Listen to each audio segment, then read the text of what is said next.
আসসালামু আলাইকুম রহমতুল্লাহ বরকাতু। অনেকেই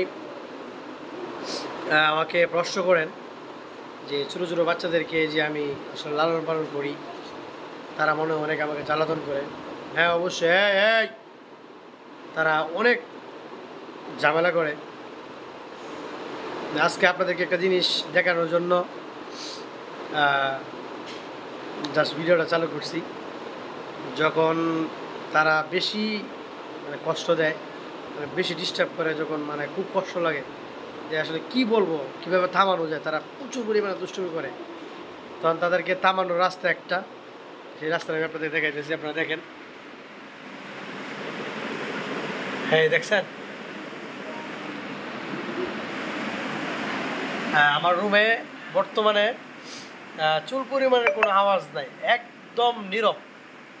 এই কারণে আওয়াজ নাই কারণ সবাই এখন সেজদায় আছে। যখন তারা বেশি দুষ্টুমি করে তাদেরকে সেজদায় রেখে দিয়ে, দেখেন সবাই সেজদায় আছে।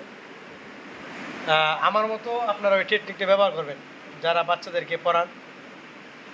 যখন মনে হবে যে আপনার অনেক কষ্ট হইতেছে, যে বা একটু যদি নীরব বা ঠান্ডা থাকতো, তাহলে আমি একটু ঠান্ডা খুব ভালো ফিল করতাম। তাহলে এরকমভাবে বাচ্চাদেরকে সেজদায় নিয়ে নেবেন, সেজদায় নিয়ে নেবেন, তাহলে দেখবেন যে পুরো রুম ঠান্ডা। জাস্ট আপনাদেরকে দেখানোর জন্যই ভিডিওটা করা, কেউ কিছু মনে করবেন না। আমার খুব ভালো লাগতেছে। সবাই মাথা বসাও, সবাই মাথা বসাও। এই দেখেন, ভালো লাগে, সেজদা ভালো লাগে, ভালো লাগে। আচ্ছা, তোমার কুদরতি পায়ে